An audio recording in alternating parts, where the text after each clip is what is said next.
Achoo! Hello Pixels, welcome back to my channel. It's me, yo boy, SubPixel. Today, oh man, today this is gonna be a long one. Settle in, take a break, get a can of drink maybe. Dr. Pepper, Dr. Pepper, Dr. Pepper, Dr. Pepper, Dr. Pepper, Dr. Pepper. Chillin' in the freezer when I'm under pressure.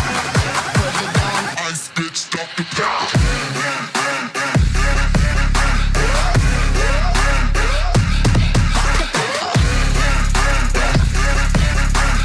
You know, settle in, relax, because this might be a bit of a long one. Pixel, you haven't uploaded in more than 2 weeks. Where are you? Where are you? I'm getting Twitter messages left, right, and center. Unhappy faces. Where are you? What's going on? Have you quit YouTube? The answer is hell no. Hell no. If there's one thing that is going to be a constant on YouTube, it's this guy right here. I talk to so many people on Twitter and their concerns and, you know, just everything they've been telling to me. I'm touched. I'm touched that there are so many people out there who would care if I just disappear. That's really touching. I'm gonna try to get through so much in this video. It's quite daunting. Next up, what's actually happened? Well, where have I been? Why no new videos? Things like this. So, about 3 weeks ago, I put myself in for a job. I put in a job application, and I really wanted this job. Boy, do I want this job. So I filled in like a 14-page application thinking, nah, I'm not gonna get this. I'm not gonna get this. About a week or so ago, they sent me an email and it was like, come in for an interview. And I was like, okay, maybe they've just given everybody an interview. Maybe they're just trying to be nice. But I worried so much about this interview. This interview was make or break for me. I could actually get a fantastic job out of this. A job that is going to be more challenging than my current job. It's going to be new things, new things to try, all this sort of stuff. It's really exciting. And in that moment, it becomes the most unmotivating thing in the world for anything else. Like, I'm not one of these people who can deal with stress. I have to do it instantly. Like, if I'm stressed about something, I will fix it. The same day, the same hour, the very second I'm stressed about something, it's like, let's fix this. That's kind of the person I am. So when it's taken out of my hands and I'm stressing about something, but it's not something I can actually change. Do I become an introvert and I don't want to deal with anything or anyone. And I just want to sit here and wait until that source of stress is fixed. And so with something like a job interview, you can't really do that. Like, I can't sit down and be happy and focus on making a video, my usual quality content, you know, and still bring that kind of enthusiasm and fun, because in the back of my head, it's always going to be like, yeah, but what about this job interview?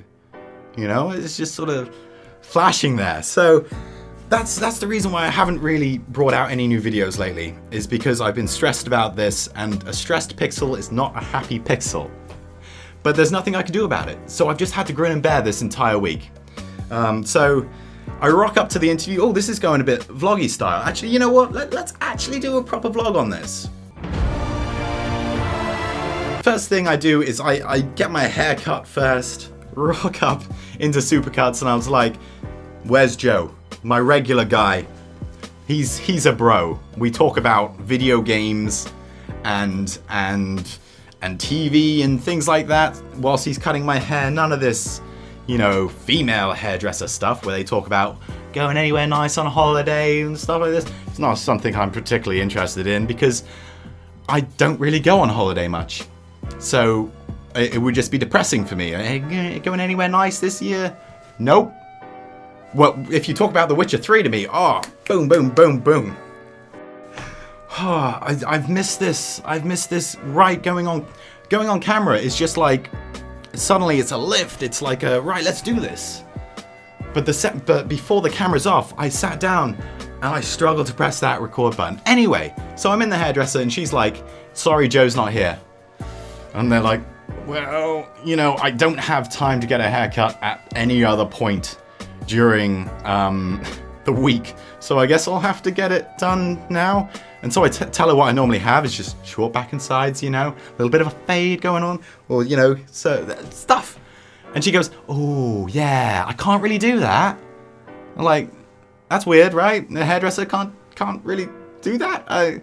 So I kind of push her a little bit, and I'm like, I kind of have to get it done now. Can you just try your best? Can you just try your best? And then she does the most unmotivating thing anybody could ever do. My confidence in her went from this to that. We can give it a go.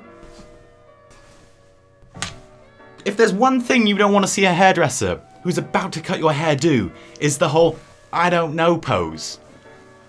I guess I'll just start cutting and see. So, you know, as typical British male, I nod and I'm like, yeah, I believe in you. I believe in you. And halfway through, it was quite clear that she didn't really know how to cut hair. So anyway, yeah, that's the story of the bad haircut. But the good news is that if you're a guy, hair gel fixes every bad haircut. Like you could just, you know, just go in and just go for the messy look. That's all you need. Just F that thing up with hair gel and you're good. Couple of days later, I go in for my interview.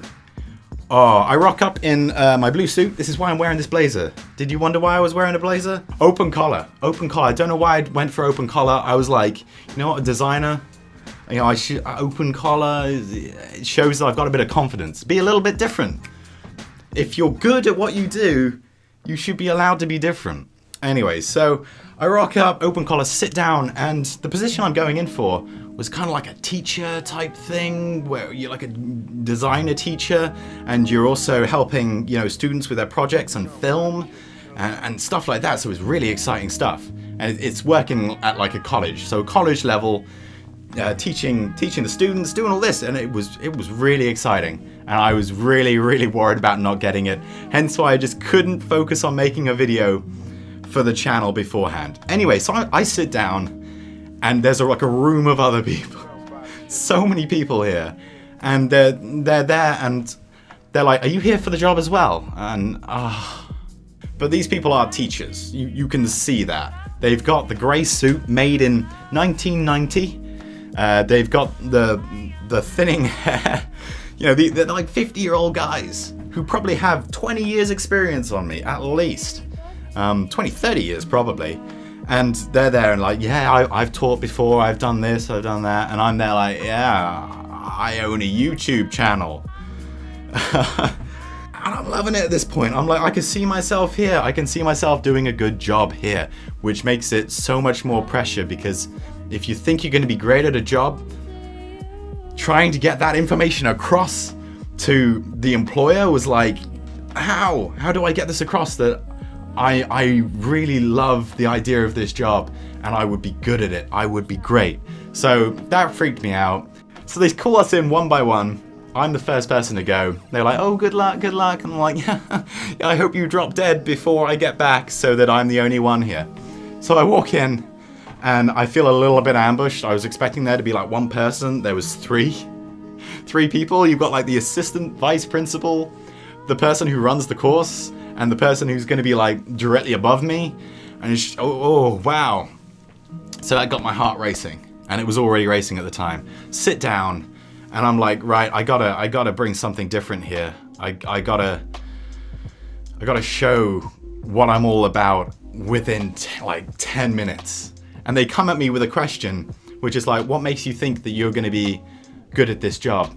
So I sit down there and I decide that I'm going to do more of an emotional plea. I'm going to give them why I want this job as a person rather than just like as a career. So I know the other people were like, oh, this is like the 5th job interview I've been to this week. So they're just throwing themselves into any job. This is the first job I've actually applied for within like a year and a half, because everything else just doesn't take my fancy, so I'm not going to apply for it. Unless I think it's going to be a big step and actually make me more happy as a person, I'm not too bothered. And as I blabble on like I am doing right now, I don't think it's going too well. They're asking me questions like, how are you going to tackle this problem? And it's something that I hadn't really thought about at the time. So I was, on the fly trying to fix the problems that they've obviously been experiencing for the last couple of years. So how they expected me to think about that and come back, that was a little bit difficult for me. I came out of that and I was like, I screwed that up so badly. I wouldn't have hired me. I would not have hired me at all. And I just, oh God, the other people look like teachers. Why wouldn't you hire the other people that look like teachers? And I was personally quite distraught.